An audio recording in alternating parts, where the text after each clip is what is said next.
discussing pre-budget hearings. I think we know that we're in the budget season between now and the beginning of June, which is the middle of the year. We'll have a series, the country will see a series of events and culminating in the reading of the budget. But before that, obviously, there's an opportunity to consolidate public views, to discuss what the budget priorities are, and to send some of those views back to both the Treasury on one side, various arms of government, and to Parliament as well. Now, for I think 25 consecutive years now, the Institute of Economic Affairs has held pre-budget hearings, and we've held it in two ways. One, we open up an opportunity on one day for people in the private sector actors generally, to make budget proposals and to canvass ideas about how to make the business environment much better, improve employment opportunity, enable economic growth, and to obviously create prosperity for citizens. The second day, we usually open up the idea for social sector submissions, and these social sector submissions are Kenyan citizens, just like private businesses, presenting various views about what government's priorities should be, how taxes should be spent, and harnessed, obviously, to achieve the pre-agreed goals, or basically to try and actually harness opportunities to present to government for public expenditure in social sectors. So this year, our public finance management program starts with this first event, which is basically the pre-budget hearings, and today we are dealing with the private sector. So we have with us 4 presentations, and I'll introduce our presenters in a while. So that's from the Kenya Association of Manufacturers. We have someone from the Tegemeo Institute of Agriculture and Policy Development, and we have someone from KicToNet, and also from GIMCO. So from all those, you can actually guess what sectors specifically they'll be speaking about. But for the Institute of Economic Affairs, this is an important moment, partly because we think not only that public views and the views of professionals matter in how government spends money and how government raises revenues, but in general, because the expenditure government budget is the biggest policy event for government every year. So while the event culminates in the presentation of the budget, it's a series of many other things, all requiring public participation. And this, we think, is one modest way of contributing to that. So what will we do? We present these opportunities for these various actors, for various people, professionals, firms, to present their views, which we shall synthesize, and we hope that in that way we'll synthesize and present those as well as part of the budget proposals, which the public sector and Treasury particularly may consider. Parliament on the other side may also consider those proposals. So without further ado, I'd like to invite our first speaker. And so we have 4 speakers. First is Ms. Miriam Omed, who's representing the Kenya Association of Manufacturers. She'll be presenting to us on effective fiscal and regulatory reforms in the manufacturing sector. Thereafter, we'll be followed by Dr. Timothy Njagi. Tim Njagi works at the Tegemeo Institute of Agriculture and Policy Development, and he'll be talking about reprioritization of agricultural policies to spur transformation. And then we'll have Valerie Waswa from KicToNet presenting a memorandum on budget priorities in the information and communication sector. We have David Murray of GIMCO on budget proposals for the housing sector, which, as you know, is a very big priority area for the present administration. So each of our presenters will have 15 minutes. And at the end of that at the end of the 1 hour of conversation, I'll open up for question and answer, a plenary session where we'll have those discussions, question and answer, any additional comments that you may wish to have, and hope that we can close promptly by 11 o'clock. So just a few rules. First, we'd just like to let you know that this conversation is being recorded just for the purposes of archival purposes, but also to be able to provide an opportunity for other people to watch this webinar in the future. So the IEA would like to let you know that you should be alert to the fact that your names will not necessarily be published in the way it does, but please be alert that this will be kept for that. There will be no commercial use of this, so please be alert to that as a part. And second, we'll keep all cameras and microphones muted while the presenters are making their presentation. That aids in our conversation, but it also helps to ensure that they put forth their their presentations, they put forth their views and ideas without interruption. So please mute your mics on the background if you're in a place in which background conversations are taking place, just to prevent noise and that interference. Thirdly, we have right at the point at the top of the menu bar a couple of icons which allow you to ask questions and all that. So you can ask your questions through the chat while the conversation is going on. Thereafter, later, during the plenary session or the discussion session, we'll get the panelists or the presenters to answer your questions here and there. Yes, so I just have an outline, a few things that I will highlight in terms of the manufacturing outlook, just looking at some physical priorities. One of the things that we've done is that there was a tax law that was passed last year, the last quarter of last year. It's one of the key issues that we've picked up in the manufacturing sector, which of course we want to advance during this budget session. And of course, the other long-term issues that we want to take up, including specific sectors that we want to present in this fiscal year. So with regard to just a brief about the association, I know Kwame had spoke about the different organizations who are here, but we are a representative organization of the manufacturing sector here in Kenya. We support a lot of policy advocacy, business development for industries here in Kenya, both here in Kenya and within the East African region. These are just strategic directions, but one of the key things that we hope to achieve is, of course, to create prosperity for the nation through sustainable industrialization. I think one of the key things about the manufacturing sector is that their impact is actually across the society. So as an organization, we definitely have to have a vision there. What is important on this slide is to just look at the manufacturing sectors. So we have now 13 different manufacturing sectors with several subsectors under it. But what is usually important to note is that the growth of the manufacturing sector in Kenya. So if you look at other countries, you'll see that they're missing a few different sectors, especially within the EAC. But if you look at Kenya, we've now grown. We have 13 vibrant sectors, ranging from food and beverage, which is, of course, the largest because of the agriculture, activities in the country and what we depend on, going into the building, mining, construction, timber. So you can see how the diversity of the manufacturing sector is growing in the country. Priorities, again, we usually align our priorities for 3 years in terms of what we want to support the manufacturing sector in Kenya.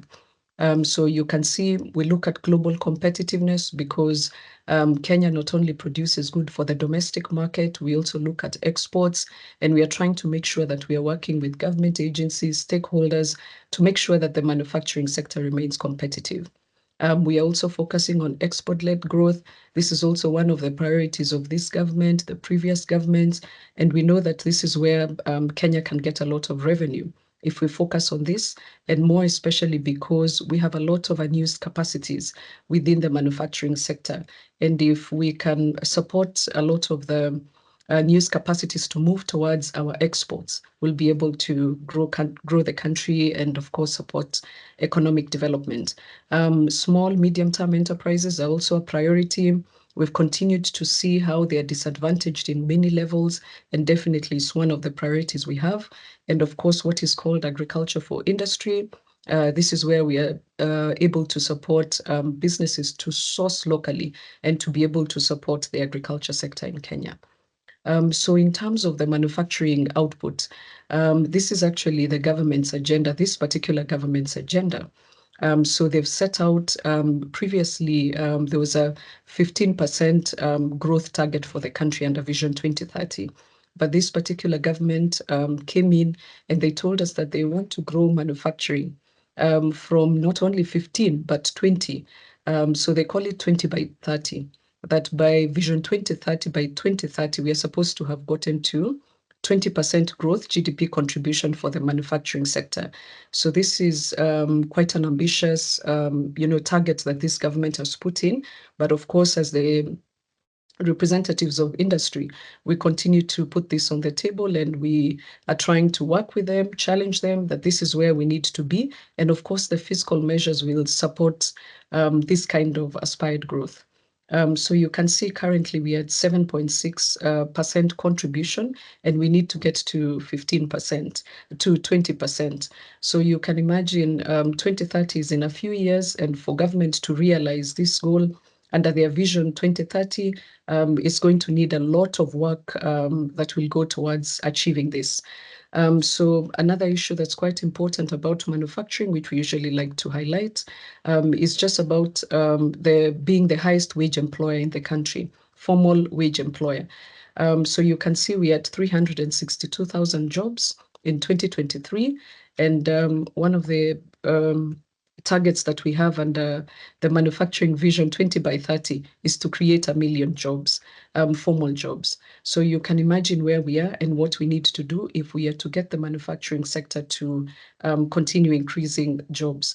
Recently, I think all of you have seen publicly a number of manufacturing companies are pulling out, some are closing down. So there's a lot of work that needs to be done to ensure that we are able to support the manufacturing sector to be able to accelerate this growth that the government wants to see.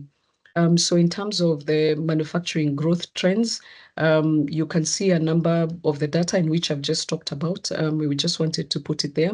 But you can see there's been a decline in terms of manufacturing growth contribution in Kenya from 2010 to now 2023. Of course, we have seen the data that's coming out, that will be coming out for 2024, but it won't be as significant as we thought it would be. So there's need for a lot of support. In terms of the economic outlook, I think we just picked the recent Moody Global ratings. They indicate a positive outlook for Kenya. Hopefully, this will be felt, within the economy, and we are hoping that it's going to improve the fiscal conditions in the country. However, when we engage with the manufacturers, every other time and the last quarter, they informed us that there is subdued demand from goods in the country. And of course, we know that the impact of this has been based on some of the fiscal measures that have been put into place, and that's what a lot of citizens are voicing out. But for sure, the industry has been able to see low demand for products within the country in the last quarter. And this is, of course, supported by some of the data that the Kenya Bureau of Statistics was able to put out. So we still have a lot of work to do as a country. But there have been a few of the government initiatives which we feel, of course, will support the business sector and support some kind of trade facilitation, domestic. You can see recently they announced a merger of parastatals. This is one of the things the private sector has been asking for years, because we have too many regulators in this country, entities, and all of them are charging different charges. The services are not at par. So these are some of the things that we've been engaging with government to reduce the expenditures through some of these issues. But of course, this we wait to see what will happen. There was already a previous parastatal reforms that had happened years back, but the implementation, of course, didn't see the light of day as much as we wanted to see that. So we are hoping with this move by government, it's going to facilitate a lot of businesses. Under the Tax Laws Amendment Act that was passed in December, which came into force in December, we saw allowable deductions for affordable housing. We're hoping that will be able to alleviate the middle class and, allow them to have more liquidity and be able to spend and be able to cater for themselves. So that's also a good move, but we'll get to see the impact as we continue implementing. And some investment deductions that were done for businesses to attract more investment into the country. And of course, we have a lot of trade opportunities, which I'm sure a number of you have been seeing, and giving Kenya an opportunity to export some of their products and be able to get markets for their goods. So this is also commendable. When we move to some of the areas for reform, which we are already preparing our proposals for this fiscal year, we picked a number of issues from this Tax Laws Amendment Act as just one example of the things that are affecting the industry. So one of the things we've seen is that there's heavy taxation and regulatory levies, which are actually imposed within a similar period. What that has is an impact on businesses because they're unable to plan and be able to do their business if every other time you have a very unpredictable taxation regime in the country. Another issue is about the drastic percentage increases, and these are some of the issues we are discussing with government. So what you get to see is sometimes you'll even get over 100% tax rates increases in the country within a particular year. This is at the national government, at the county level, and you can imagine this impact on businesses, especially the small businesses who don't have a lot of resources. Absence of fact-based production capacities and availability. We've seen a number of areas where some tax proposals, fiscal measures are being put into place without tangible fact-based information on the table. And then again, the issue to do with competitiveness and attracting investments in Kenya. These are some of the areas that we are preparing ourselves so that we are able to highlight some of these issues during this period. Of course, for us, some of the engagements we have with the parliamentary committees, we've seen a lot of proposals that are introduced which have not undergone public participation. They become quite dire for businesses who don't even envision some of these taxes coming in. And of course, they are caught off guard. And it's usually quite unfortunate for a lot of businesses who have to now dip in and start paying higher taxes without, going through a meaningful public participation sessions. And then, of course, the impact of drafting errors in a lot of these laws. And these are some of the issues focused on Parliament and the work that they do. Very small errors would actually change and have a very adverse impact on businesses. So these are some of the key issues that we are preparing ourselves to put our proposals. These are just examples of taxes which were imposed under this Tax Laws Amendment Act that was passed and came into place in December. You can see one product, and we were just picking a few examples. So you can see in 2023 what was just an estimated price of some of these products. When the Finance Act of 2023 was introduced, they introduced a levy, an excise levy. When we moved to 2024, they introduced another excise increase to the product. The product was we were able to see it's about 50% increase for a business. And these are some of the things we are having discussions with government, that even for government themselves, even for employers, you will never increase, your employees' salaries to 50, 100%, 200%. And it is not that it's a bad thing. What businesses continue to tell government is that incremental increases would help businesses to plan better than have a heavy burden of being subjected to a lot of tax. So this is just one example of a product which we can see is going to have an impact. And the issue about this, what is called industrial sugar, it's an item that is not locally available, so you'll expect a lot of industries to import that because nobody makes refined sugar. We have sugar millers, but they don't produce what is called industrial sugar that is used in various sector in the agro processing sector. So what else happened is that they also increased what is known as the Railway Development Levy. This is one of the levies that you pay when you import items. So the increase went to 2%. So whoever is using this sugar, and if it's a local manufacturer here, you can actually see their cost of goods are going to go high. And these are some of the issues where you hear that, the cost of local manufacturing and products is quite high. It's usually because of this. In addition to this, in 2025, there's also a levy from one of the regulators who's now introduced levy that they're going to charge on any sugar products. So you can imagine now this within a short period of about 2 years, you get a lot of tax increases for one company. And of course, that translates to higher cost of products in the country. And that's why we have a lot of imports in the country because they're cheaper to import goods than to set up investments here in Kenya and have your goods compete with any of the imported items that are usually subsidized. Another example of these products that use industrial sugar is the confectionery products here in Kenya. already in 2023, we had seen a decline in terms of its exports and what we are able to export to other countries. And these are some of the issues we are engaging with government to let them know that with now the recent increases that they've increased some of the raw materials for producing confectionery products, we expect that our exports are going to decline, our revenues will decline. So these are the discussions we are having with them, and these are some of the proposals that we're going to put forward. Another item that uses industrial sugar and which we are able to export, and I'm just speaking exports because this is one of our revenue earners for the government. For carbonated drinks, you can actually see, and this is a comparison table because within the EAC, we have the customs union. So we operate as one block.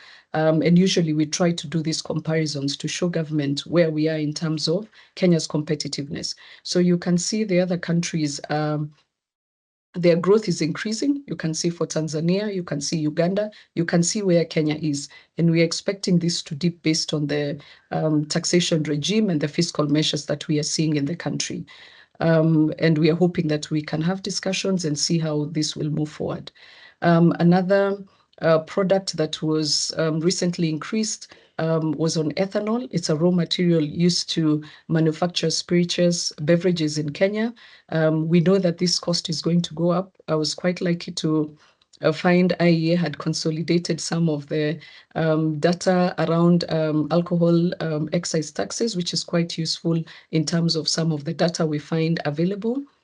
So you can see it was a 271% increase for a business. So that means any monies that they wanted to plow in to do more investments in the country will definitely go into paying taxes.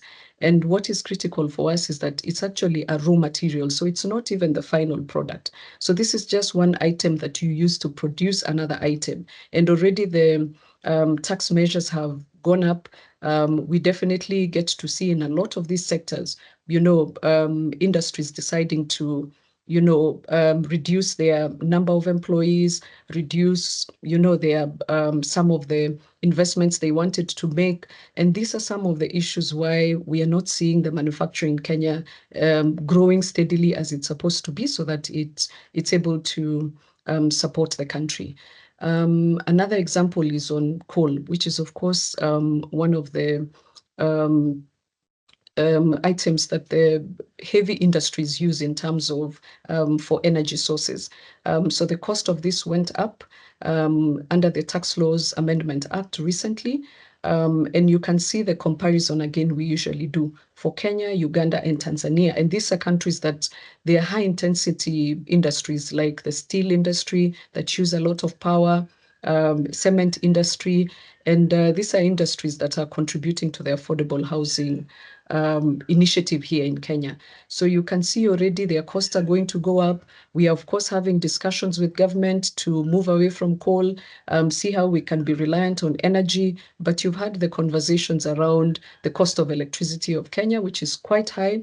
And industries are always looking for options in terms of what are they going to use for energy sources. So this is one of the comparisons you're seeing. And you can see where Kenya was, and you can see what Uganda and Tanzania have now as their total cost of anybody who wants to go and export, who wants to go and manufacture in their country in these heavy intensive industries. What we are now seeing, and I think you've heard also in the media, is that more investment is moving to our neighboring countries, Uganda and Tanzania, because we are becoming quite expensive. So you can see the total cost for Kenya after we passed this law is 7%, and the tax was introduced, and Uganda is 0, Tanzania is 1.5. So when an investor comes to Kenya, wants to come into the East African community, they actually look at which country is more competitive in terms of them being able to run their business, get their profits, be able to make sure they have quality of their products. So they will definitely move to Uganda. And this is what their advisors would tell them. Move to Uganda, 0% if you are to use that, manufacture there, import into Kenya, because we're actually under the customs union. Exporting or bringing goods from Uganda, Tanzania is called a transfer because we are considered as one entity. So it's cheaper for you as an investor when you're making your decision to move to Uganda or to Tanzania than to come to Kenya where your cost is going to be 7%. So you can see again, these are the discussions we have during the budget sessions, during the fiscal budget period, to let government and stakeholders know that the cost is going to go up. So you can see that one particular item of an energy source for industry is going to increase the cost. And we are able to support industries to do some of these analysis so that we take this information and we are able to show our government agencies and representatives to say that after passing the Tax Amendment Act, which passed the increase, this is where Kenya is going to be. We expect that the prices of cement are going to go up in the country just because of some of these costs. And you can see the other comparator countries who, Kenya should be at par again. And again, preference will always go to countries that are much cheaper for you to be able to manufacture because of the heavy investment you need. The other item which we just picked up in the Tax Laws Amendment Act is an item called bleach sackcraft. It's actually a paper that is used for packaging. So it's not the product itself, but it's a paper that is used. And I've given examples. And the industries who depend on this, some of our top, revenue earners, the flower sector, horticulture sector, they use a lot of these packaging materials, which are locally manufactured here in Kenya. And this is an item that is not locally available in Kenya. And the principle around taxation is usually within the manufacturing sector. You, of course, increase taxes where we have local capacity so that we are able to have more people manufacturing and attracting people here. And of course, you try to tax lower for what we have available here in Kenya and tax higher what is, tax higher what is locally available so that you are unable to import in terms of imports. So this is an item which we are unable to produce in Kenya. A lot of manufacturers have to import this kind of material to be able to make this packaging. So already we have seen the cost of some of these items which we export, flower, floriculture, horticulture, the prices go up because of the extra increase. And these are some of the discussions we are hoping to have in this budget session to let government know about the impact of some of these items. Again, we do our comparatives. You can actually see just because of this tax measure that was put into place, Kenya is already at 49.5% in terms of just total taxes you have to pay to be able to manufacture this particular product here. You can see what is happening in Uganda and Tanzania. Their rates are quite low. Again, this is what is getting we are getting the investor flights into our neighboring countries as opposed to investing in Kenya, making sure that we are getting this revenue, we are getting more jobs, more people are employed. So these are just examples of some of the issues. Again, this is what was increased. It's called the Railway Development Levy. It was introduced years back, and it was supposed to support the East African infrastructure that was already there, but it has been maintained as one of the taxes in the country. And of course, the government uses this to continue meeting its infrastructure costs in terms of what they need to pay. But you can see already Kenya continues to increase this railway development levy. We are now at 4.5% in terms of the total import taxes that go into infrastructure and the railway development infrastructure in the country. Look at Uganda, look at Tanzania, look at Rwanda, Burundi is at zero. So you can already see when an investor makes decisions where they need to be. And these are the discussions we are having with government and different stakeholders to see how to support the industries and more investment into Kenya. Another issue that we have seen is about errors and the unpredictable taxes, especially in Parliament. This is just one example, again, in the Tax Laws Amendment Act. Usually these are now the tariff numbers that you use to import particular products into the country. So what we are seeing, a lot of errors in these tax laws, and what they do is that they cause a lot of disruption because you can actually see that what they're giving as your tariff description is wrong doesn't match with what the rate is and what is provided. So we've been seeing this in a number of years, and of course we are consolidating a number of these issues so that we can get government to, and especially Parliament side, to take seriously some of these proposals that come out of there, because the tax implications are usually quite dire, and they could impact a sector that or a product that was not supposed to be taxed just because of an error that comes out of it. We've also looked at the budget policy statement for 2025. We've seen a few things which we hope will be implemented. For instance, what government has put out, the National Treasury, around the Treasury single account. We hope that that is implemented. Accrual accounting, the zero-based budgeting approach, and implementation of the public investment management regulations. So we're hoping that we can put forward our proposal so that we make sure that some of these proposals they put in, they have clear actions, clear timelines. Otherwise, some of these statements that are usually included there are not implemented as well as they should. We've also proposed a few areas around infrastructure investments. We've seen what is happening in terms of our debt levels, and we are urging government to minimize on some of the infrastructure investments in the country, review the projected expenditure. Again, the expenditure for Kenya is moving higher, so we are hoping that these are one of the things that we will put forward to request that, the government should be able to further reduce the expenditures in government. We know about governance issues that have come out regarding some of these expenditures and the projects that we are seeing in the country. So this is some of the proposals that manufacturers will be putting forward. The other areas they have put in, they've identified some value chains. Sectors which they have been able to provide allocations for revenue since this government was there.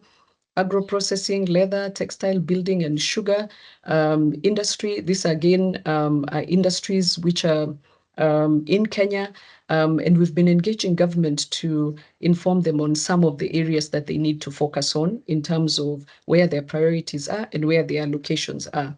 An example of textile and apparel is, of course, they're looking forward to setting up, cotton farming in Kenya. We know the challenges that are there, and these are some of the things that we will be putting forward because they've indicated there'll be more expenditures with regard to some of these sectors so that they focus on supporting the critical areas that will drive growth for the sectors that they've identified.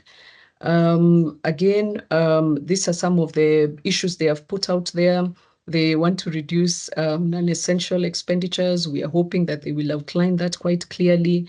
The end-to-end e-procurement system, again, these are areas we want to highlight and let them know that time is already moving. The e-procurement system has been there for a while. We're hoping some of these things will be closed so that it's about implementation, the public investment management information system to be automated.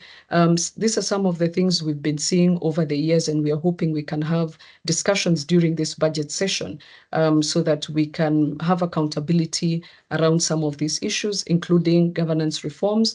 And this is what they've actually put out in the 2025-2026 statement. This is an example of one of the sectors. One of the things we noticed on the value chains that they were putting forward is that in these parastatal reforms, there's an agency that oversees some of the activities, regulates some of the activities in the leather sector. It's proposed to be one of the parastatals that is going to be removed. Of course, we will be able to engage and let them know that once you remove some of these authorities and regulators, what's in place to help this, and yet they are allocated funds towards supporting some of these sectors. So you can see this is one of our leather sectors. Kenya is actually the third largest holder of livestock in the country. It's one of our underperforming sectors, and yet their potential is quite huge compared to countries like Ethiopia, where they've been able to maximize on their leather sector, and it's been able to support the growth of the country. So in conclusion, some of the proposals we are proposing is to reduce the cost of manufacturing, the raw materials, input and energy, We are looking at recommending an economic stimulus program to boost consumption in the country based on the subdued demands we are seeing and the level of economic activities. We want to ensure that the parastatal reforms are being implemented. There are numerous regulatory agencies in this country. A lot of them, of course, are just charging charges. The effectiveness is not being seen in terms of supporting the industries. Alignment and adjustments under the finance bill in terms of the levies and the fees. So this is in particular one of the things the private sector has been telling government, that we must be one government. County governments are charging county fees and levies from the 47 counties. You come to the national level, you have the domestic taxes, you have the import taxes under the EAC, Common External Tariff. And then, of course, you also have national regulators who are also charging fees and levies. And when one company is able to articulate how much they are paying to distribute their goods across the counties, pay for the business licenses, deal with the national government and the national taxes we have, and also when they're importing some of the products that are not locally available in the country, the cost of taxes, fees, levies is quite high in Kenya. And this is why we are seeing a lot of the investor flight. We have a national taxation policy in Kenya, a tax policy. We are hoping that they will start implementing that. It has a few issues that they have clarified, which we hope they will implement. There's an industrial policy that is also under review, and we are hoping this is where we will be able to house a lot of these policy issues that we want the government to implement and strategies. We are also recommending an export incentive program to support more exports out of the country. This is one of the areas where was activities that will be able to boost Kenya's revenue.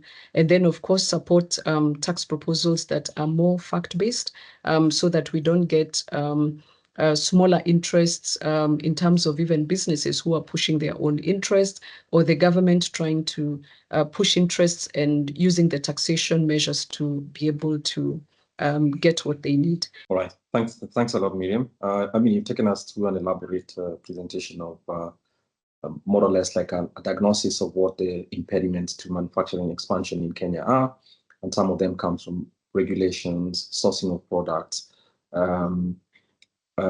improperly designed taxes, and obviously the absence of proper incentive systems, rules, and that, and how those, of course, and an obsession with taxes, obviously, also creating not just an environment of uncompetitiveness, but just making business operations incredibly complex. So thanks a lot.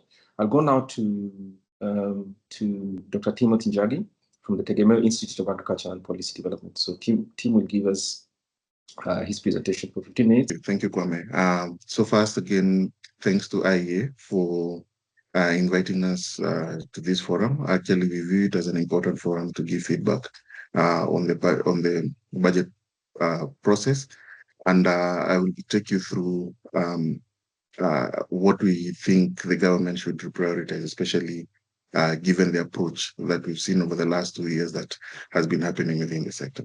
So the title is Reprioritizing Agricultural Policies for Transformation. And I'll start by just reminding us what our targets were.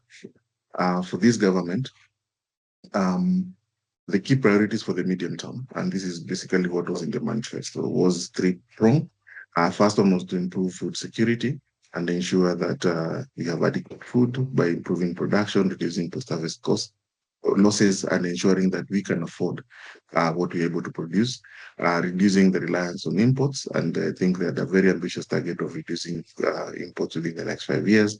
And again, growing our exports, mainly because, again, the sector is a key driver to our economic growth.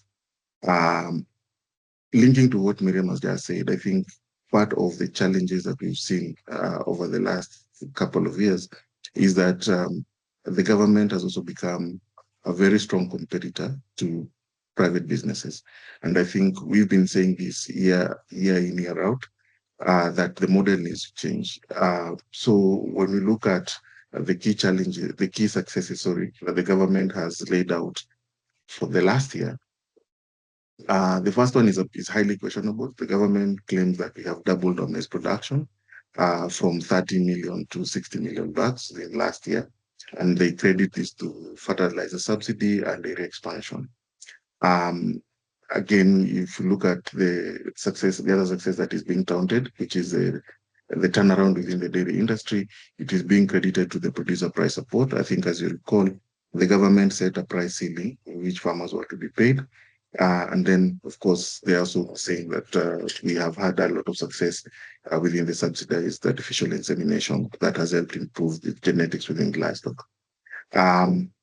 Again, if you look at some of these successes, the turnaround in coffee industry again being credited to the fertilizer subsidy and the Jerry Advance Fund, the revival of the sugar industry because of the government investments in revival of the sugar companies that had closed down, the edible oil projects where the government again is distributing seeds. Like last year, they distributed about 70,000 tons, 70 tons, of sunflower seed. The key theme here is that you see that all these successes are government-led. It's where the government is leading the development of the sector. And for agriculture, which is purely a private business, this is highly unsustainable. And we've not seen anywhere in economic literature where this model has been successful. So we are not saying that whatever the government is doing is wrong, but we are saying that there's need to change how we're doing it so that we can be more effective in terms of attaining our goals. So for the current plan, what is contained in the budget documents and the BPS, the government will continue to prioritize policy reforms. So I've just highlighted two, but there are a number of reforms, including what Miriam said about the merging of the parastatals. But the key ones, of course, here the livestock master plan and food safety, and I'll explain why I'm prioritizing this because I want to discuss more a bit on these proposals. Then, of course, we have the national vaccination program that is targeted to increase our red meat production. The government still plans to distribute seeds, especially for some of the oil seeds like cotton, soybean, and canola. The completion of industrial park and processing facilities, especially within the livestock. I think I saw Miriam talking about the Kenani in the leather industrial park in Machakos, as well as we have the Liwatoni fish complex. We have the county agricultural and aggregation and investment parks. The government is already working on 18. And again, the target is that we have in each county an aggregation and industrial park.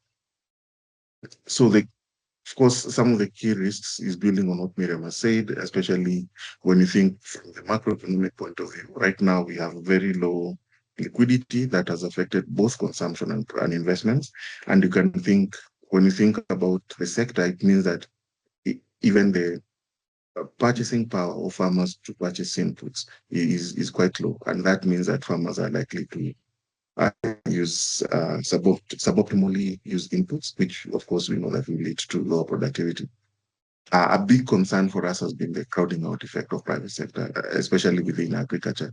And here, when you think about the turnover of agro dealers, it's at a record high for the country, and this is mainly because of the government competition. It's not even driven by the unfavorable business environment as we have all been talking about. And the other challenge we see is that consistently the government makes low investment in the sector. But worse is that they use these investments in a way that does not bring in extra investments. And we know that for this last financial year, we've had a lot of challenges with exchequer releases, and this has really affected some of these programs, including both the subsidies that the government has been really pushing. And this affects not just the national government, but the county governments as well. So if this continues, of course, we know that even for the plans that the government has laid out in the next financial year, then it poses a very huge risk in how these are going to be implemented. So what we are proposing, especially when we look at the policies that have been prioritized, is that we need to change from a government-led model to a market-led approach. And I want to give some non-specific examples. So if you think of sunflower, for example, when right now we expect that between this month, farmers will be harvesting the sunflower, the 70 tons that were distributed last October. From our initial surveillance, we know that more than half of that seed did not germinate. The major reason was because of procurement. The seed came late. It took a bit of time to distribute it to farmers. By the time the seed was distributed, the seed that was distributed in October was actually supposed to be distributed in March, but then it got late. So it was distributed in October. And for sunflower seed, if you talk to agronomists, they'll tell you that it has a viability of 6 months. So the moment you stay with it for more than 6 months, then you have poor germination. So we know that more than half of the seed that was distributed did not germinate. Then the model was that farmers were given seed and fertilizer, but there has been no framework or arrangement to take that seed. So what will happen when that seed is harvested?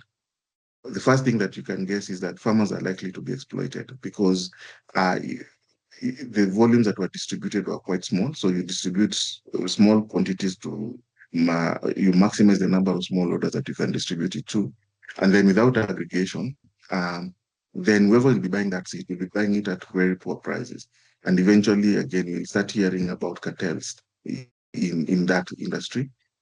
And basically, they'll be exploiting farmers because of lack of structure and also lack of information. There's a lot of information asymmetry because the big crushers, for example, do not have information on even how that seed has been distributed, and there's been no framework to try and tie in aggregation. The initial plan was to help farmers through the One World initiative for farmers to be able to crush, but then we know that that is not efficient. And it's not necessarily going to improve their competitiveness. So what will likely happen is that majority of the farmers will exit. And the major reason they continue planting it is because they are getting free seed and free fertilizer, not necessarily because they have identified fertilizer as a value chain that they can actually go in and get money. So the key thing here is that even another example I wanted to give also, if you look at the dairy industry, so under the growing of export, the government had set a target of doubling milk production. And the idea was that half of that would be exported. But we are a high cost producer in the region. We have set a price ceiling to make sure that farmers remain profitable. But when you're thinking about an export market, they only care about whether they can afford and whether we cannot compete with other producers that are selling in those markets.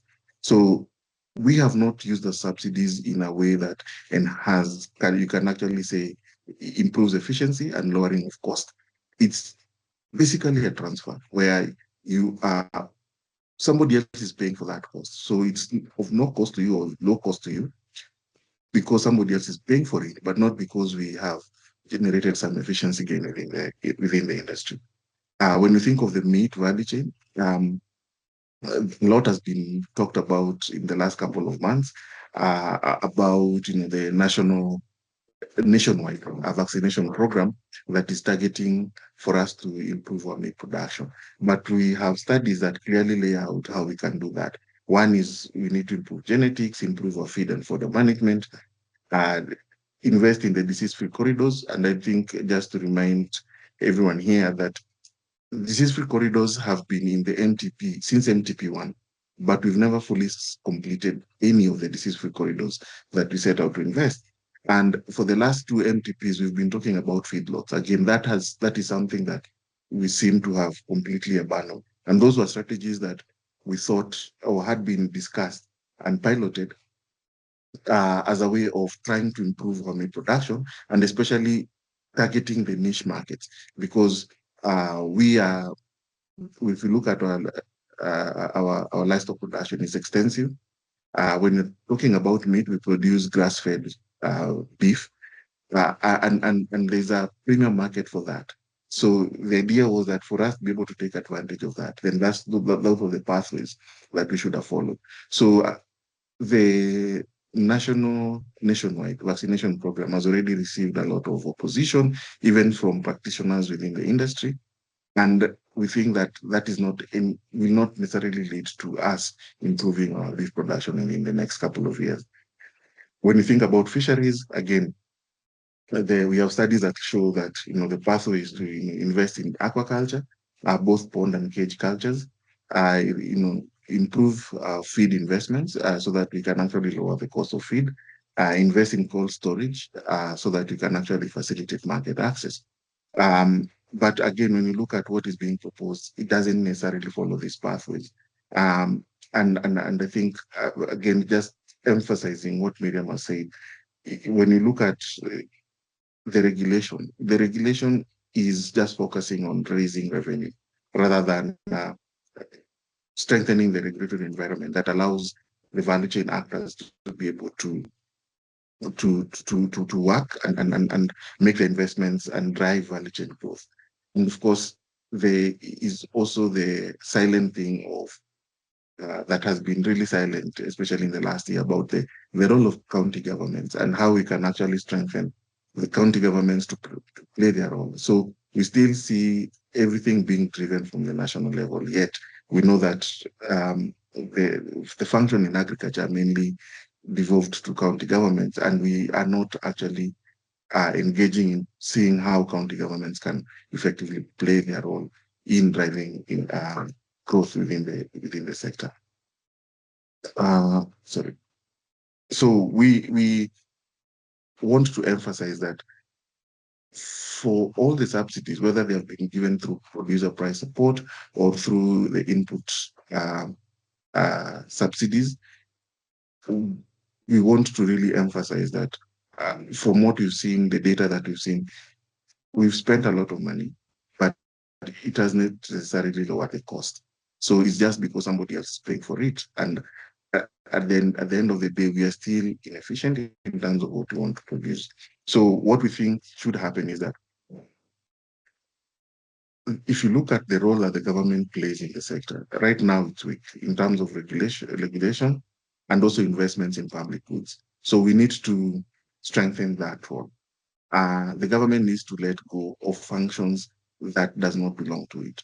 One is, if you think of all the investments in agro-processing, ideally this should be private sector driven, not necessarily investment in private sector by the public sector.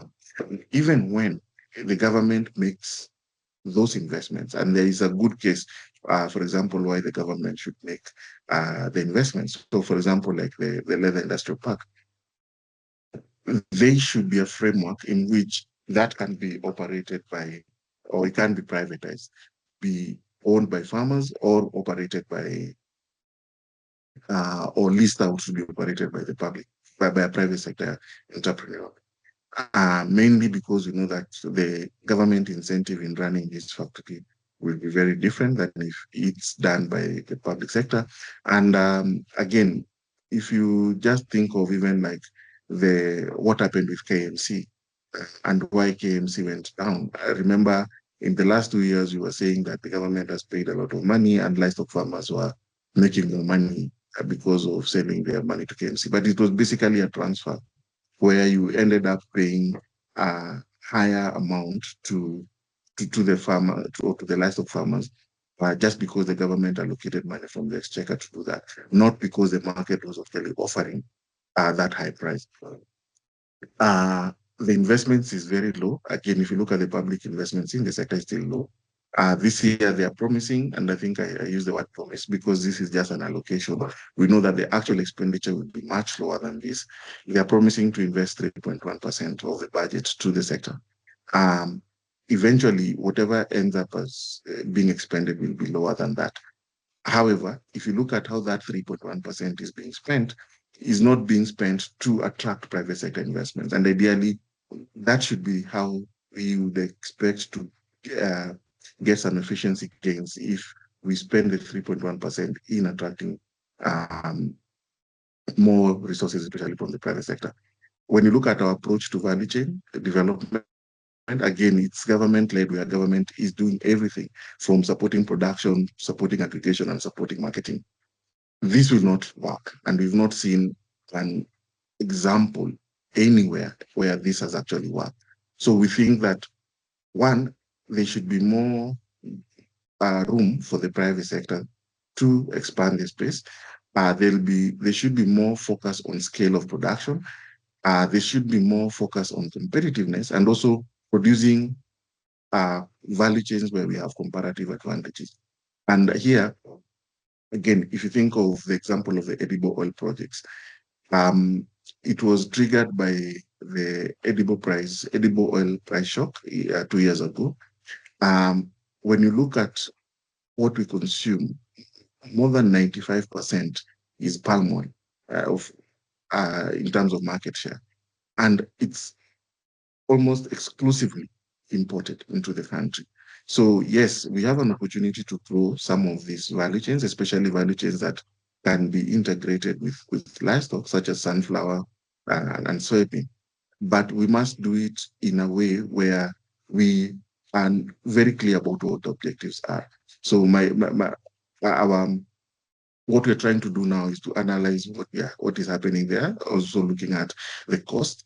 But the key example here would be that if we go into sunflower production, where the cake is the primary objective, and the oil is a sub-product or becomes a minor objective in terms of, then we have that gives us an edge than if we try to produce sunflower oil, because we can get it much cheaper from Tanzania, who are much efficient producers than we are. So ideally, we should be thinking of how do we match these different objectives. But the key thing is that for the government to, again, the three objectives that they had outlined in the medium term, which was to increase production and reduce the cost to make sure that we are food secure, reduce imports and grow exports, then we have to transform the sector. And that has to be partnership between what the government does and what private sector does. The government should be focusing on ensuring that we have coherent policies, make investments in research and extension, and make sure that people can be able to access those technologies, and allow the private sector to lead their production and agro-processing. The current model where we see government allocating money to activities that are best suited for the private sector, at the end of the day, we'll be evaluating this as how not to do growth or economic development within the sector.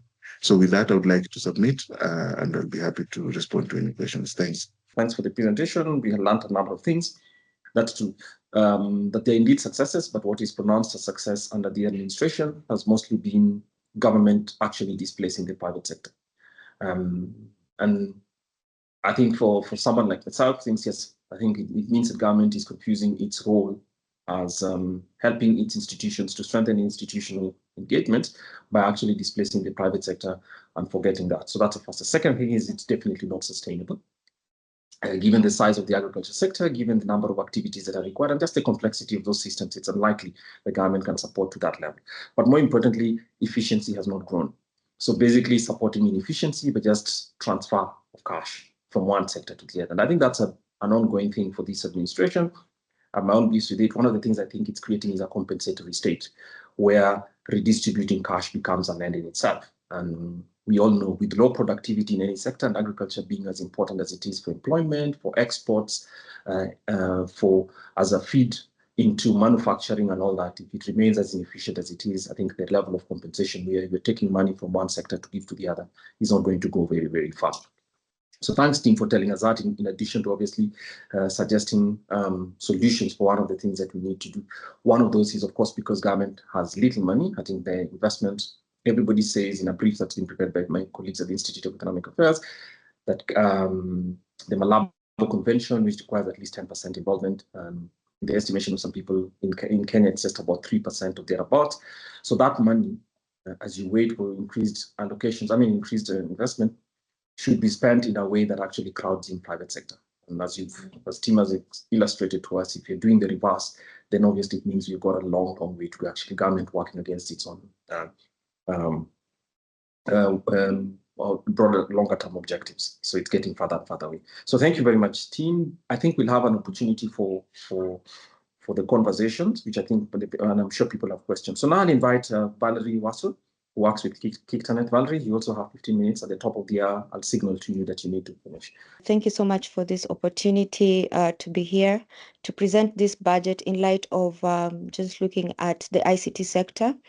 As I'll retaliate what my colleague has said, we are a multi-stakeholder think tank for people and organizations who are interested in the digital space.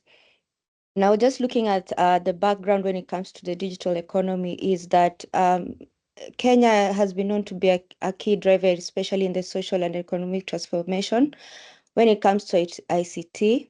And one of the things that we've seen ICT doing is shaping governance, innovation, economic growth, strategic investment. Also, we do have digital infrastructure. We have the causes of issues like cybersecurity and inclusiveness, which still, and I'll still insist on this, remains a critical areas to be looked into. Now, in light to this response of this call, we are submitting recommendations to ensure that the ICT sector remains a central pillar in terms of national development and also planning. So our submission focuses on digital inclusion, cybersecurity resilience, innovation-driven economic growth with a bid to reinforce Kenya's commitment to transparency, accountability, and sustainable digital transformation. Now, one of the key areas we looked into is digital infrastructure development, and our proposal is to provide grants and subsidies to internet service providers who are known as the ISPs, so that they ensure that they set up infrastructure that is low income and also considers last mile connectivity for regions which are, underserved. So the justification of this proposal is that we've seen since 2019, the less than 19% of Kenya's population has been using the internet in regards to rural areas. So in regards to the statistics that we have right now from 2024, we will do update on this proposal. We still are seeing the rural areas are being underserved. So one of the proposal is that to have infrastructure to be deployed in such areas and regions, and in this we require a budget as well. So right now at KICTANET, we have partnered with the UK government to be able to do a project known as Strengthening Digital Program. It's targeting all the counties in Kenya, and this is just an example.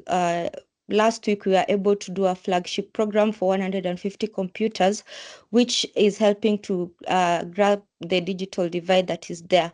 What we are doing is we are not only providing infrastructure in this case, we are also providing basic digital skills to these areas as they are a targeted area for food insecurity. And this is linked to the project where we are not only looking at the agriculture sector, we're also looking into the health sector. The next thing is actually allocating funds to finalize the target 100,000 kilometers of fiber optic. So sure some of you have seen this on news and other areas, platforms of the digital superhighway project that is aiming 100,000 kilometers fiber optic cable. Now, in light with this, by allocating funds to complete these targets, will enhance national-wide access to high-speed internet, supporting various sectors, including health, education, and creative economy. Now, this is also in line with what KICTANET does in regards to ensuring that there is efficiency and also there's accountability of the government, also in line of providing just hotspots to the underserved areas. No, we are not only looking at underserved areas, we also have to look at providing a balance between the rural and the urban areas. Now, in terms of the county government sector, we look into collaboration. Now, collaboration is one of the key pillars that KICTANET highly values in terms of engaging in various regulations. Rather than that, even if the infrastructure sector comes in, by providing collaborative perspectives, especially to local connectivities, this will curb this challenge. This is something we've been looking at. We're also leveraging on it to just ensure that there's enough knowledge and resources, especially in ensuring that the infrastructure development is tailored to specific regions and overall efficiency and impact of connectivity initiative. Then we also, in that bar area of infrastructure, we are looking to allocate funds to the last mile connectivity. This is also another area with a key focus to, we looked at public institutions such as hospitals and government offices and schools, and we saw that 443 government buildings, 91 hospitals, 23 police stations in the government bonds by 2022. This is something that we noted in the backbone of the government, the network that we have, especially when it comes to connections. Now, investing in more of schools, hospitals, and government offices will ensure that services are accessible to all. Now, as we look at the 2030 plan that is there, especially when it comes to the ICT sector, we see that in order to achieve this, we need to ensure that these institutions are highly connected and are highly allocated funds, because now we have the introduction of emerging technology, which has come in, introduction of a new way of how we look into the internet, or how we see the internet as, or how we do use the internet as even average users. Now, for us to be able to achieve this, providing funds to these sectors will be very efficient. Now, when it comes to cybersecurity and data protection, this is also a key area that we highly look into when it comes to the threats that are there, especially the advanced threat detection systems that are needed to be able to develop comprehensive data protection regulations. So investing in systems will enhance the ability to detect and mitigate cyber threats promptly. Now, additionally, we do have data protection regulations that are there by the ODPC, but also we are seeing that there is need to safeguard more. There is need to promote trust, especially among citizens and international partners. To ensure this, we've seen there has been a lot of increased cyber threats. There's also been increased deepfakes, especially in regards to cyber threat, deepfakes images, deepfakes accounts, just threat detection systems will ensure that we curb this particular challenge that we are experiencing, especially when it comes to cyber protection, cyber threats and data protection. Now, we also are considering the aspect of sufficient budget, especially when it comes to capacity building initiatives. Now, public participation has been known to be a very effective way to ensure that progress is made, especially when it comes to projects dealing with citizens and just the people at large. Now, the issue of cybersecurity and data protection is really urgent, especially when it comes to the ICT sector. Now, we did have a thought leadership series where we looked into the dynamic cyber landscapes. This is just a convening that KICTANET usually has to ensure that we provide policy dialogues in regards to these cases. Now, this approach will ensure that staff Nema, can effectively... You have 5 minutes. You have All 5 right. minutes for the whole All team, right. so you need to start going into your main presentation. And if you're going to hand over to Valerie, please know that you have 5 minutes for both of you. Okay, thank you so much. So I'll just finish up by saying that some of these areas we are looking into affordable ICT devices with the internet services. We're also looking into digital skills and workforce development. We'll be able to share this presentation with you. I'll hand it over to Valerie, and I thank you so much for this opportunity. Okay, thank you, Nema, and apologies for taking so much time, guys. It's just that ICT is a very growing sector in Kenya that needs enough budgetary allocation. So I think I'll just skim through these in the interest of time. So there's the priority area. Just give me 1 minute. There's a priority area on affordable ICT devices and internet services. And some of the proposals we gave was to partner with manufacturers of these devices to negotiate low prices for bulk purchases, and the idea is that to ensure that disadvantaged communities can be able to afford the price of these devices. We also suggested offering tax breaks and incentives to ISPs that commit to lowering subscription fees, especially for low-income and rural areas, that is subscription fees for internet connectivity. We also suggested that funds should be allocated by the National Treasury to the respective entities, and also partnering with financial institutions and CSOs to offer low interest loans and installment payment plans for purchasing smartphones, tablets, and laptops at affordable interest rates. We also suggested to provide grants to establish community networks that offer affordable internet services, especially in low and rural and low-income areas.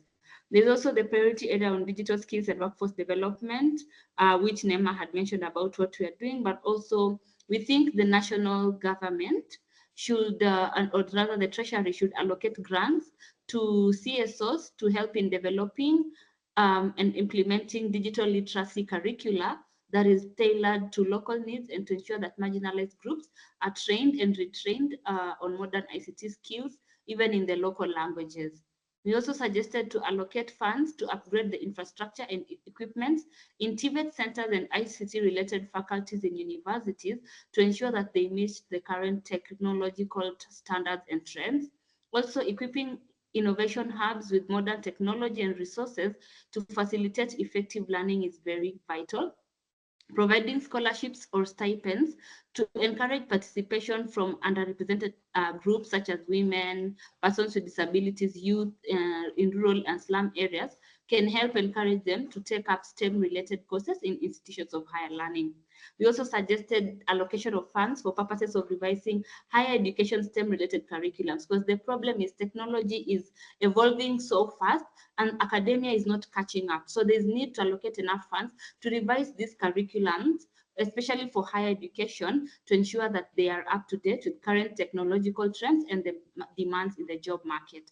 There's also the priority area on tech startups and innovation hubs, which we proposed allocation of funds to establish additional hubs in undeserved counties. We know there's the Jitume hubs going on, so just expanding that to ensure national coverage. Also, we suggested that there should be something called the National Startup Fund, and the aim for this is to ensure that grants are provided and seed funding are provided to startups to help them in coming up with tech-related innovations.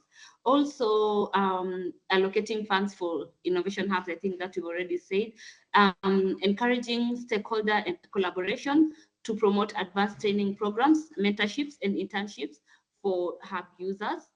I'll go to the next priority area on meaningful public participation. There is the recent public participation bill that was tabled last year, of which Kiptranet actually gave a memorandum on the same. And some of the proposals we put there is what you've just put here, that there need to be enough fund allocation to ensure that there's meaningful public participation and not tokenized kind of public participation, more town hall meetings, and not having the same faces in these public participation meetings. Then there's the research and development on emerging tech.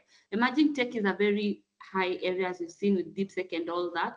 And we need to ensure that even in our budgetary priorities, that Kenya is not just a consumer of these technologies, but we are actually producers of these technologies. So there's need to set up an innovation fund that actually allocates a portion of the R&D, that is research and development budget, to ensure that we encourage more research and development in these emerging areas, especially around artificial intelligence, that has been set out in the Kenya National AI Strategy that was launched in 2025 January. There's also need to upgrade and establish research laboratories equipped with advanced technologies. And to add to this, we suggested that there's need to construct and equip high HPC centers, high computing power centers, which are meant to ensure that there's enough resources meant to the development and deployment of AI, and also to add to that data centers, because AI largely depends on huge data sets. There is also the priority area on local content development, which we also say there's a need to establish a fund for this, to offer grants and low interest loans to individuals and organizations to ensure that you're creating local digital content that is in Kiswahili, in Sheng, in local languages, and also software and applications and multimedia productions that promote local digital content.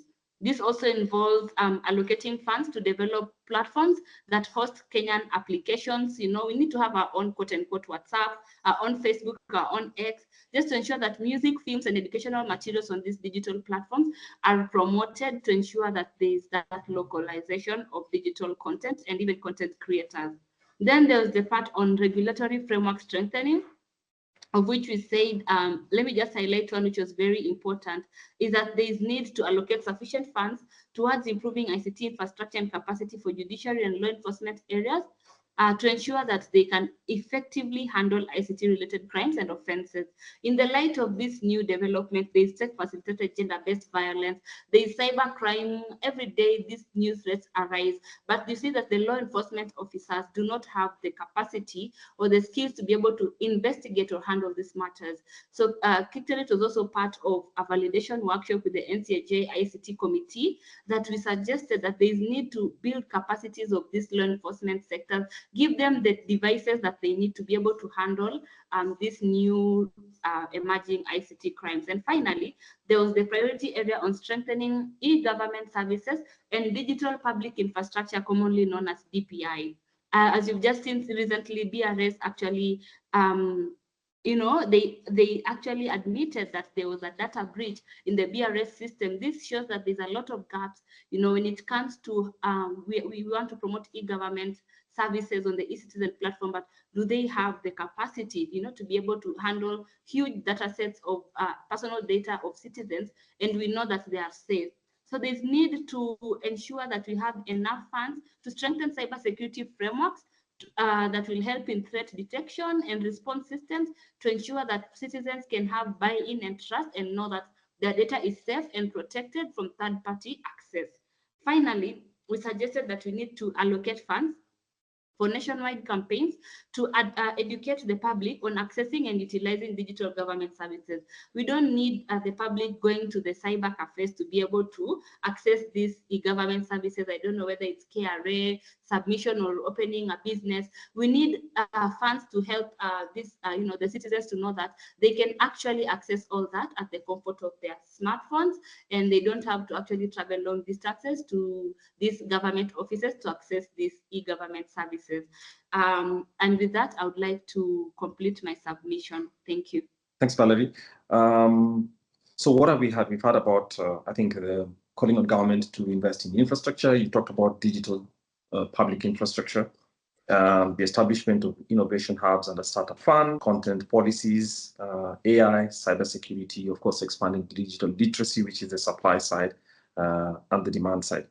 So we are thankful for the proposals that you've made. I think we'll have them here as well. And we'll, oh yes, yeah, you also talked about regulatory framework strengthening, especially dealing with cybersecurity risks and data theft that happened a couple of weeks back in the public sector itself. And I think it leads me to the view that public sector, many times when people think about security breaches, they think about it from the private sector side, but government collects a lot of data as well. It's very clear to us that its systems are not at least efficient or not on the cutting edge in terms of that data protection. So thanks for bringing that to our attention as well. We now go to our final presentation, which is on the housing sector. And we'll be talking to Mr. David Muiru of Jimco Limited. Will be making a presentation on the budget priorities for the housing sector 2025. My name is David Muiru. I run a company called Jimco Limited. It's a real estate company among the top 5 that does valuations and also does property management and also agent services. My presentation today on the Kenyan housing sector, I've avoided discussing the private sector because there's not much that we can talk about it. But public housing sector, it has never been of primary concerns to the public. But lately, the public sector housing is in everybody's discussion on the money, budget, and everything. So on the objectives, the main objectives of national housing, because this is a sector that that is dealing now with the national housing that we've been talking about. Okay, it deals with and manages housing policy. It manages civil servants' housing schemes. It develops and manages affordable housing, national secretaries for human settlement, appropriate low housing, cost housing, building and construction technologies. It develops and manages government pool housing, shelter and slum upgrading, public office accommodation, lease and management. It maintains the inventory of government housing property, urban policy, and township municipalities. Now, the role of housing and urban development, which you have been seeing all over as you drive. So the National Housing Corporation is incorporated by the Housing Act, and its mandate is to develop and facilitate establishment of decent and affordable housing. The NHC was first developed in 2018 through a Finance Act and managed by the National Housing Corporation with an objective of raising funds from various sources in an initiative aimed at providing affordable housing to Kenyans.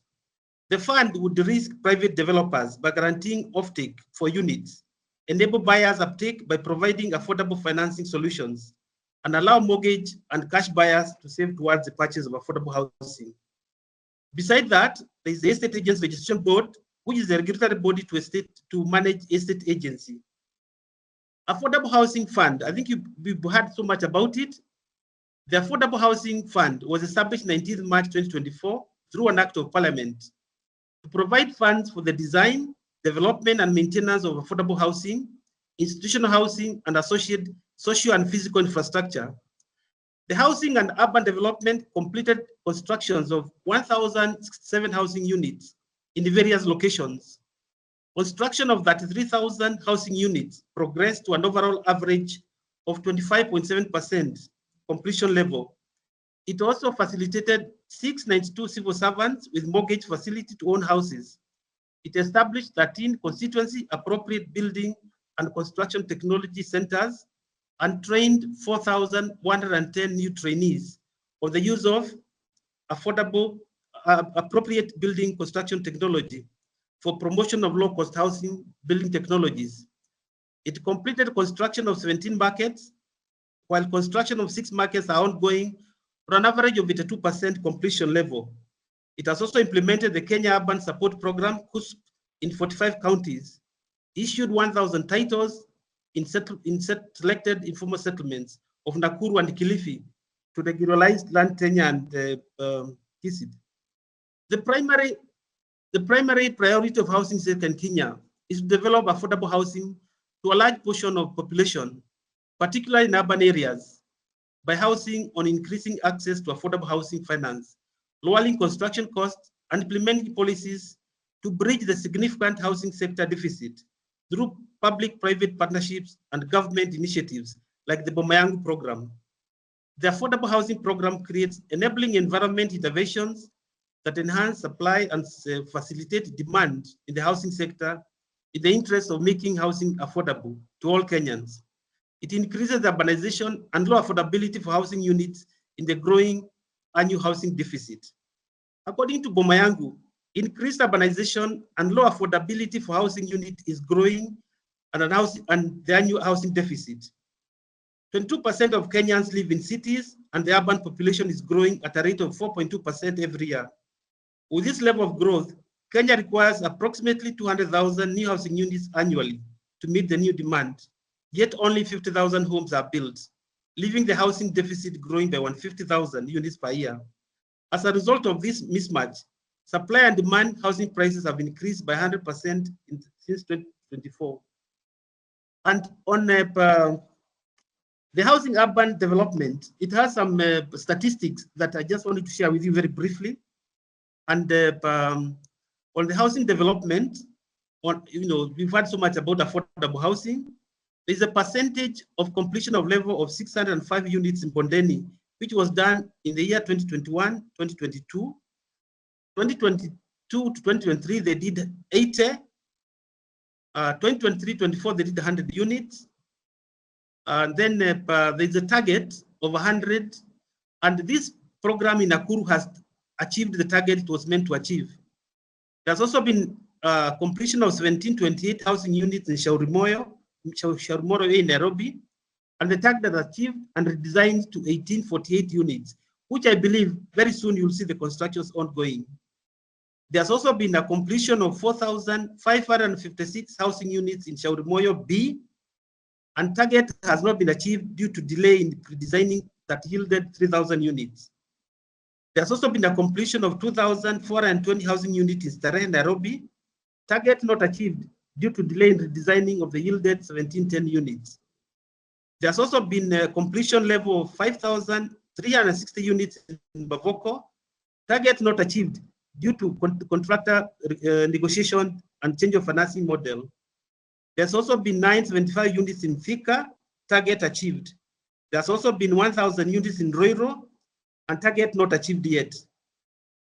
And there's also been slum upgrading on social construction of 13,248 housing units in Mukuru Meteorological Site in Nairobi. Target has not been achieved. There's also completion of 1,000 housing units in Bavoko. Target was not achieved. There was also a target of 4,000 housing units in Kibera. Target has not been achieved due to redesign. A target of 2,609 housing units in Marigoine. Target has not been achieved. And there has been 10,000 housing units in Kiambu, which has not been achieved. Besides that, there's police housing units that are ongoing, and the civil servant mortgage beneficiaries, which is also ongoing. There's also physical development and use plans, party development plans that's ongoing. So there is a short analysis of the development expenditure that is ongoing. And the year 2021, 2022, the government had 1,400,000,000 target. And for the year 2024, the figure is now in 24 billion. This document will be shared because I'm not able to share it right now. And then there is also the staff department for housing project, where the government is housing civil servants through the mortgage disbursed to civil servants. There's also the housing department. And then I just want to go quickly to the affordable housing program creates enabling environment interventions that enhance supply and facilitate demand in the housing sector in the interest of making house affordable to all Kenyans. Increased urbanization and low affordability for housing units is growing the annual housing deficit. The primary sector to deliver affordable housing is to a large portion of the population, particularly the urban areas, by focusing on increasing access to affordable housing finance, lowering construction costs, and implementing policies to bridge the significant housing deficit. And analysis of the, let me just go to the ones that really concern, according to the Kenya Vision 2030, the reforms that are needed, and I believe that's where this institute will come in, is to help the housing sector improve, was to fast track the implementation of policy and legislative framework, to review and formulation of National Urban Development Policy, implementation of Cities and Urban Areas Act of 2011, facilitation of production of 200,000 housing units annually through various initiatives, development of affordable, quality and affordable houses for lower income Kenyans, development of appropriate building materials and technologies, installation of physical and social infrastructure in slums and informal settlements in selected urban areas, implementation of Kenya Informal Settlement Improvement Program, establishment of National Housing Database and a monitoring and evaluation framework, development and implementation of housing finance initiatives, and the enactment of the Housing Bill of 2012. Now, the programs that will need to be focused during this budget that's coming, first of all, is the road transport. Whether you are doing the housing for private sector or public sector, the housing transport is needed on roads. There's a general administration and planning and support of this transport matter, the railway transport, the marine transport, air transport, road safety, all these are coming in. There's also the housing and urban development in the settlement. There's the public works, the government buildings, the coastal infrastructure and pedestrian access, the ICT, which has been mentioned. And coming towards the end, the government needs to do the the affordable housing units of 217,654, 80,000 social housing units, 65,000 institutional housing units, implement the second Kenya Informal Settlement Project, KISIP, in 33 counties, implement the second Kenya Urban Support Program, KISUP, in 79 municipalities, construct 505 markets across the country, and improve utilization on the budgets. The recommendations basically for this sector and this institute is to help in exploring alternative funding sources for projects and programs and enhancement of uptake of public-private partnerships, integrate sector collaboration, infrastructure planning and development, strengthen strategic communication and program in projects. I think there's so much that needs to be done.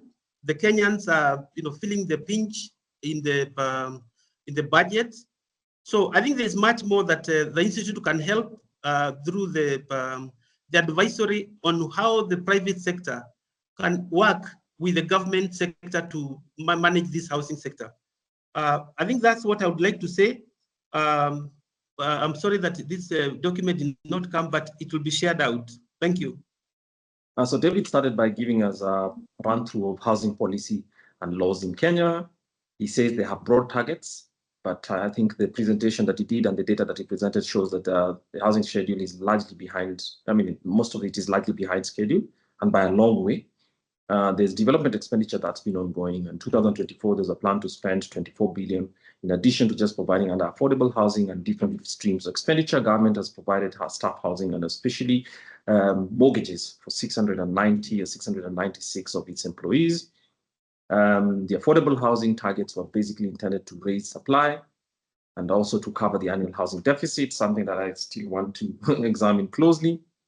And then he says that among the programs that exist in it is basically, in addition to that, obviously you need to cover infrastructure, which is because housing does not exist outside an ecosystem of good infrastructure, good public works, obviously expanding water evacuation, sewage, as we can talk about providing water connections, in addition to obviously those who live in Nairobi understand flood cover, but I think that's for the whole country, ICT, energy, reticulation, and of course, he also mentioned petroleum. And then he says that there's a deficit of 217,654 other affordable housing units. Government also intends to upgrade and to implement the Kenya Informal Housing Policy, 505 markets. And so what you see around all this is just basically that housing does not exist as an island in its own, but requires other support services and public goods that government needs to provide to make meaning of it.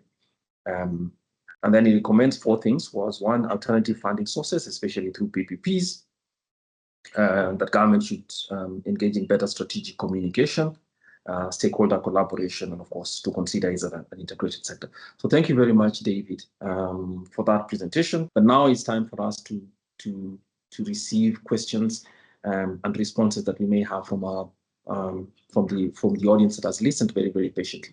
So I'll advise 2 things. 1, if you raise your hands by using the icons on the floating bar, you can either raise your hands and I'll point out to you, and then you can raise a question or your response. And then secondly, you could use the chat box or the question and answer, the chat box to actually send us questions, which my colleagues will provide, and then they'll be read out. So let me see where we start. Please keep the conversations to the budget and specifically to the presentations that have been made today. So we had presentations from Miriam, we had from Timothy Njagi, from Valerie and her colleague at Kiptanet, and David Miro has just completed a presentation on housing. Can I have any comments or any questions here, or any additions that you'd like to have for the later synthesis? Anyone else? Fine. Okay, so what I'll do then is I'll reverse the order of presentation, and I'll ask David, this time David, and then I'll come to Valerie, and then to Tim, and finish up with Miriam.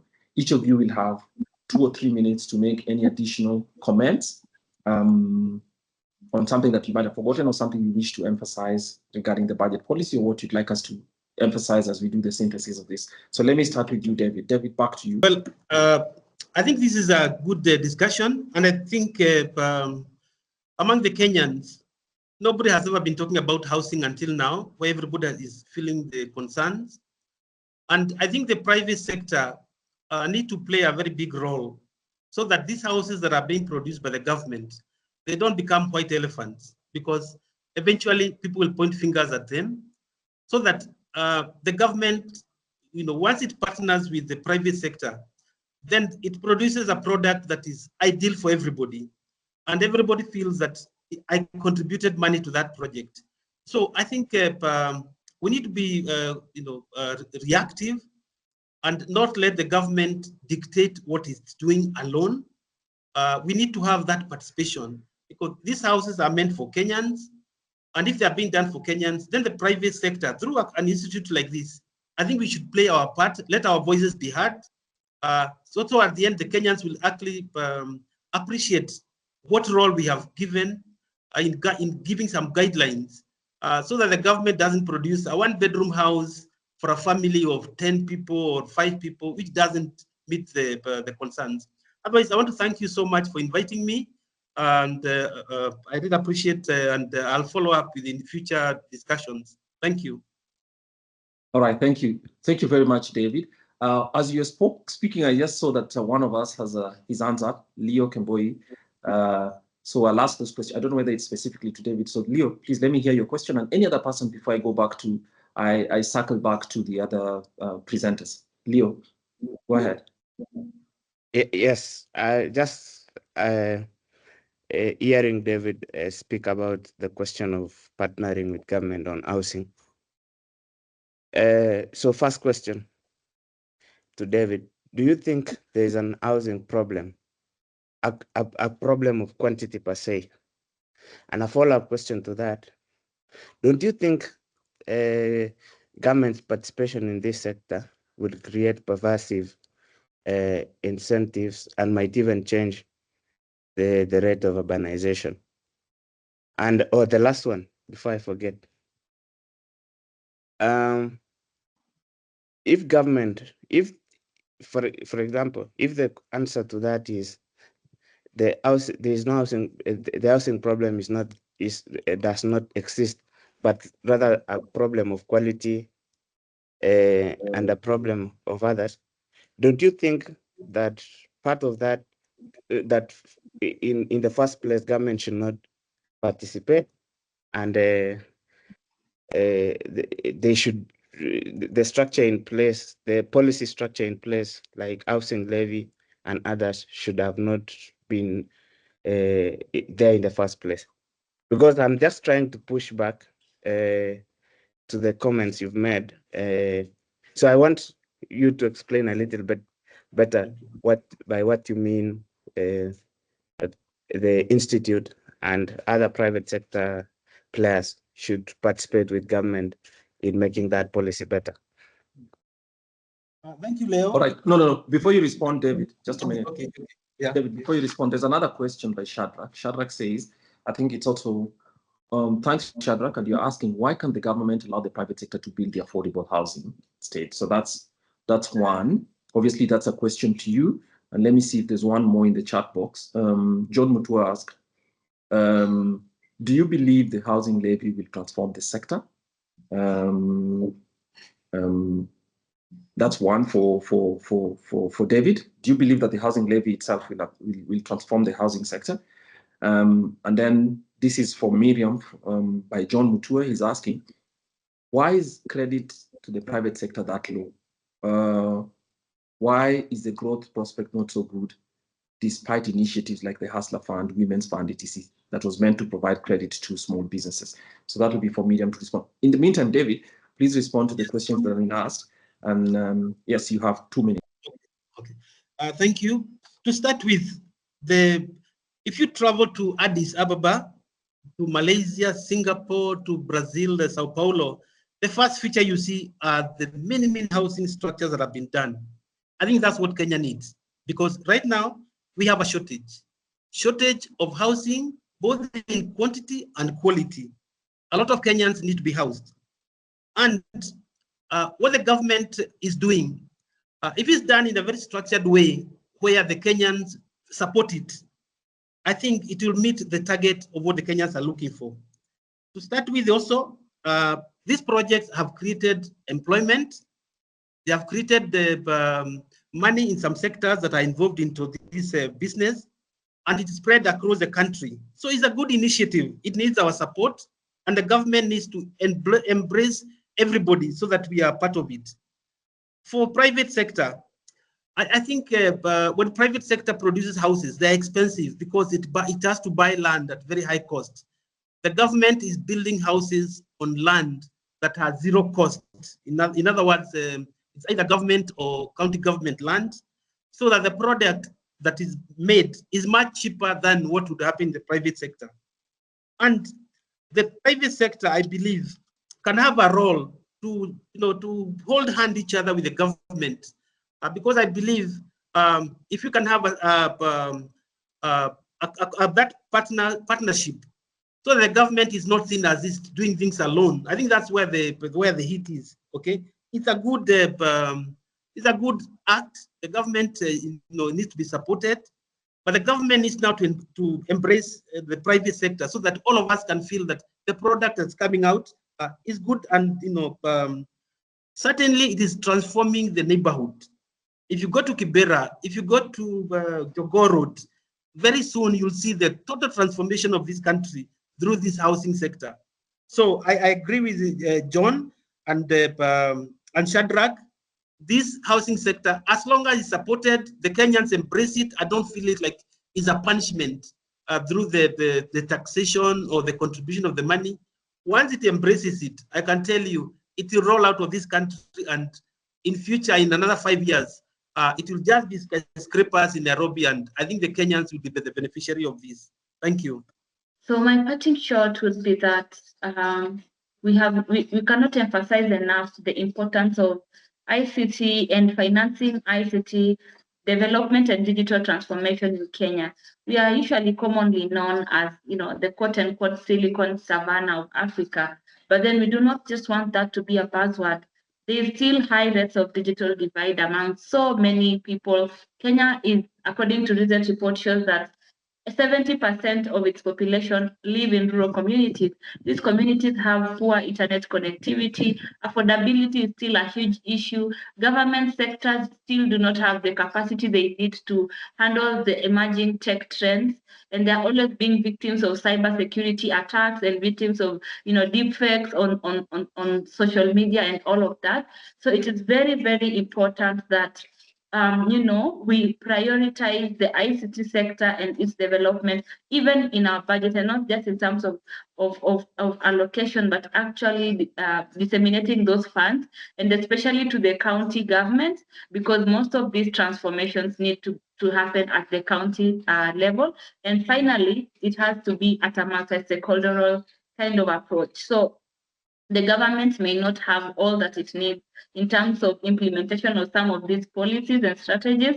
So it is important that they work together with experts, with big tech companies, with experts, with the CSO in terms of buy-in from the community and the grassroots societies and the youth and the children and the women. That is the only way we can actually ensure that the digital divide is shrunk in all the diversities. Thank you. All right, thanks. So now, team, any? Thank you, Kwame. I think the thing with transfers is that when they're being promised, everybody seems to be excited, but rarely do people engage in the question of how will you fund the transfers. So the challenge that we see that will affect the sector is that with the crowding out of many private sector actors in the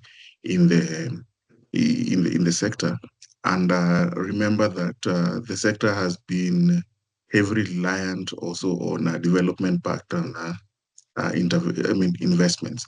So with the changes in the geopolitical at the global level, we see that in the next couple of years, there will be less money coming to the sector because of the changing priorities around the globe.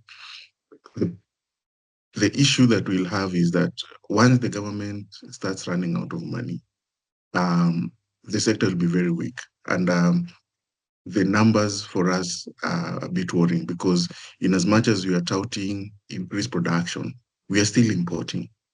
So we are basically going to find ourselves in a situation where over the last couple of years, instead of investing in reducing imports, we will actually grow imports to levels that we've not seen, and we will have very little incentive for people to make investments in the sector because of the unstable environment that is, or the not the unstable, but the unpredictable environment that we have because of the decisions that governments make. And at the end of the day, the government will not be able to promote the sector in a way that it can achieve its objectives. So as we think about the budget, the next question, and I think we'll very soon start hearing this noise, is how will be the budget? How will the budget be funded? So if we keep making these promises that government increases its amount of investment in transfers, it can only mean that we go to more debt or we increase taxation. So at the end of the day, again, it becomes a cycle that we will be talking over and over again without seeming to make progress. So as people, we need to have stakeholders starting to question some of these transfers and asking government how it will fund it and what is the opportunity cost, what is being given up to be able to finance these investments. Thanks.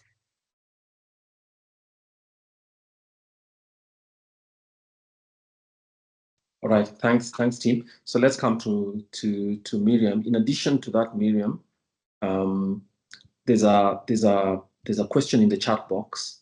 It's not too clear to me, but it reads to Miriam from CAM. What is your assessment of the 20 billion per year 2030 in terms of viability? What are your specific recommendations to achieving this? Let me try and understand what Jairus is saying. You're asking whether the 20% of GDP per year in 2030 means in terms of its viability. I think that's what you mean. If not, perhaps you can correct it here. And what are the specific recommendations to ensure that the targets set under this new administration for manufacturing to grow at 20% per year up to the year 2030? Miriam. Thank you, Kwame, again. I think the first question was on the issue to do with credit to business. Of course, one of the things we have seen is that the interest rates in Kenya are still quite high. So you'll find a lot of businesses really shying away from taking a lot of credit, and especially what he was talking about, the Hustler Fund, because it targeted a lot of small businesses. So small businesses, their challenges are usually in the market are usually multiplied than having, the medium and large businesses. So definitely our interest rates are still high. A lot of businesses will avoid taking them up. And even the current situation now, government interest rates have gone down, but you can still see the banking and the financing sector interest rates are still high. So there's a lot of avoidance in terms of taking them up. And it's because of the business environment. And we keep on hearing this every time when we speak to the businesses. The business environment is not quite conducive to allow people to plan, be able to take credit quite easily. And the banks are now coming out to say that, could you please take banks? And I think we're even starting to see more people advertising, more financial institutions advertising and saying, yeah, we are ready to give you money. And the businesses are hesitant. It's because of the business environment, the fiscal space, some of the issues I talked about, the regulatory burden on businesses now that businesses are avoiding because they know non-compliance is quite high because you have too many requirements that you need to meet. And especially in an area like manufacturing, you will have to, get probably engage with about 10, 15, and we've seen in even other sectors, almost 20 different kind of regulators for you to start up and be able to operate. And of course, competition is quite stiff. Imports in the country are becoming quite cheaper. Countries globally are giving a lot of incentives to their businesses. So by the time some of these products land here in the market, they're quite cheap. Before you start competing as a business, it becomes quite, the competition is quite stiff.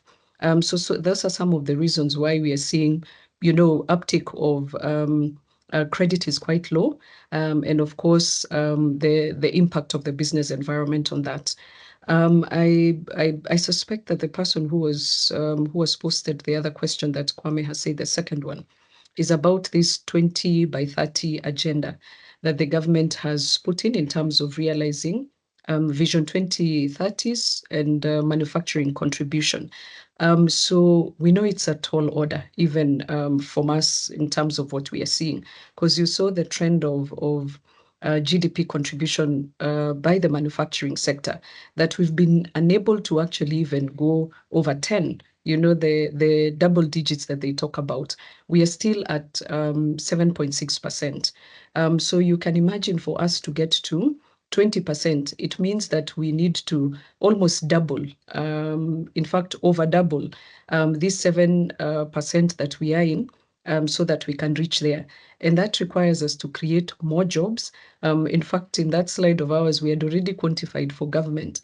And we said, if you want us to get to 20% GDP contribution by 2030, we have to have 1 million jobs, and we have to have the output of the manufacturing sector move from the current USD 8.5 and move it to 50 billion within the same period. Definitely, we are seeing it's only now 5 years remaining before we get to 2030. And we are not so sure that can happen, but we remain committed that, to give government and tell government, this is how you need to change the manufacturing sector. This is what you need to do, and hopefully we will be able to get there. But based on the timelines we have, of course, it is going to be quite difficult. Based on the way we are seeing government regulating the manufacturing sector and a few of the issues that need to be resolved. But of course, we are optimistic that something is going to happen, and that these conversations are happening together with the government agencies and, of course, a lot of stakeholders like yourself. So just regards with my closing remarks, I think these conversations have been quite enlightening, and especially hearing the different speakers who've been able to speak, that we have interrelated issues, whether it's on housing. I think I'd talked about sectors like cement, where we're expecting, cost to go up, cement, steel. They are the bedrock of supplying government on the affordable housing with some of these items. And if they don't unlock to make sure that they're sourcing locally from the local manufacturers, they're making sure that the cost of production is low, again, you will have more difficulties in terms of realizing some of these issues. The value chains that Tim had spoken about in agriculture, you can see the interdependence of what I was talking about earlier, that we already have capacity in some sectors, under capacity in other sectors, and some of these value chains that are being proposed, the viability of some of those areas is going to be quite difficult, based on what we are seeing there.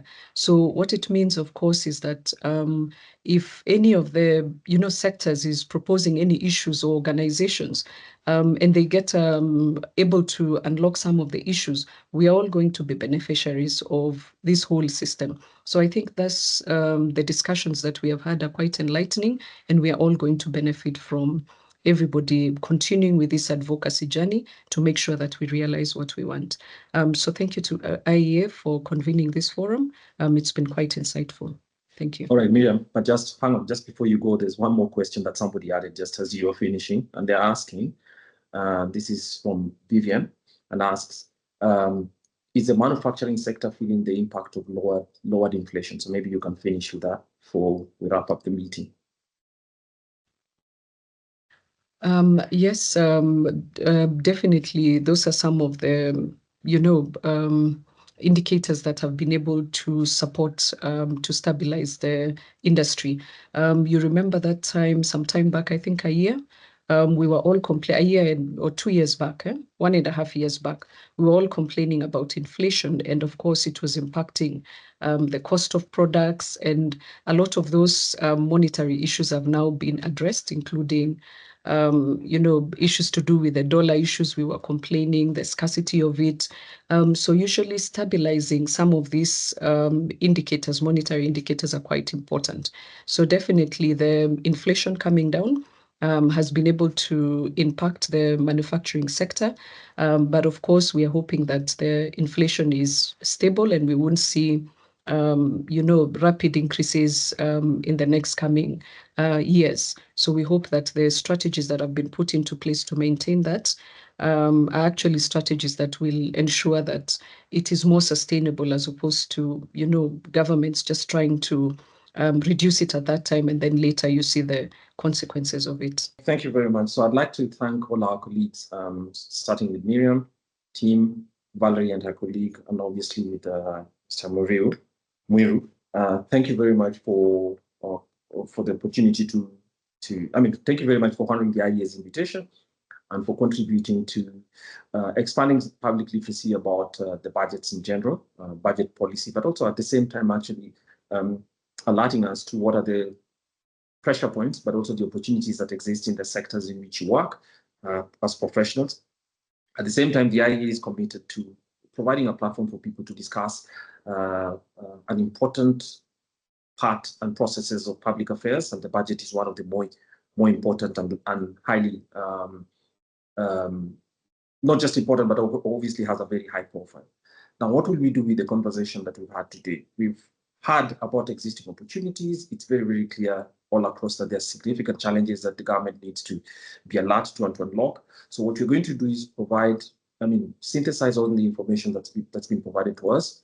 And this late or this early in the journey, provide a synthesized document which we'll send to the Treasury, but also to Parliament for their action and actually to consider while the budget making is still going on. And for the rest of you, we hope you've had an opportunity to learn a little bit more, but also to contribute through your questions, but also through providing us with insights into what industry analysis shows should be some of the priorities the government points to. So today, we've had private sector interventions in housing, in agriculture, the manufacturing sector, and of course in the ICT. All those are important, and in addition to that, of course, demonstrated to us linkages between sectors in the economy. Tomorrow, we'll be discussing social sector, specifically health. We'll discuss education.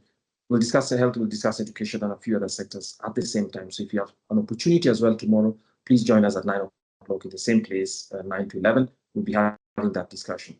And at the end of it, the IEA will synthesize all this into a document, which will hold aside a webinar a couple of weeks from now and present to you. In addition to that, the IEA has been reading, of course, some of you have cited the budget policy statement.